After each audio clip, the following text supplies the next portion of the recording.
18-ാം നൂറ്റാണ്ടിന്റെ തുടക്കത്തിൽ ബ്രിട്ടീഷ് ഭരണകാലത്ത് തമിഴ്നാട്ടിൽ നിന്നും കേരളത്തിലേക്ക് ചരക്കെത്തിക്കാൻ പുതിയ വഴി തേടി നടന്ന മൺട്രോ സാഹിബിന് തിരുവിതാംകൂർ മഹാരാജാവിൽ നിന്നും ചുവന്ന പട്ടിൽ പൊതിഞ്ഞ ഒരു ദൂത് വന്നെത്തി.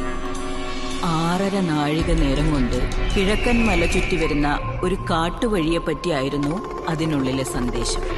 പക്ഷേ ആ വഴി അന്വേഷിച്ചെന്ന മൺട്രോ സാഹിബിനും ബ്രിട്ടീഷ് പടയ്ക്കും അതിവിചിത്രമായ ഒരു കാര്യം അറിയാൻ കഴിഞ്ഞു. കാട്ടുവഴിക്കിടയിലെ ഒരു വളവിനെ പറ്റി. സൂര്യൻ അസ്തമിച്ചാൽ ഒരു മനുഷ്യനെയോ മൃഗത്തെയോ പോലും ആ വളവ് കടക്കാൻ അനുവദിക്കാതെ അവിടെ കാവലിരിക്കുന്ന സുമതി എന്നൊരു തമിഴ് പെൺകുട്ടിയുടെ ആത്മാവിനെ പറ്റി. ഏതൊരു ശക്തിയുടെ മുൻപിലും തലകുനിക്കില്ലെന്ന് അവകാശപ്പെട്ടിരുന്ന സൂര്യൻ അസ്തമിക്കാത്ത സാമ്രാജ്യത്തിന്റെ പോരാളികൾ ആ വളവും കീഴടക്കാൻ പുറപ്പെട്ടു.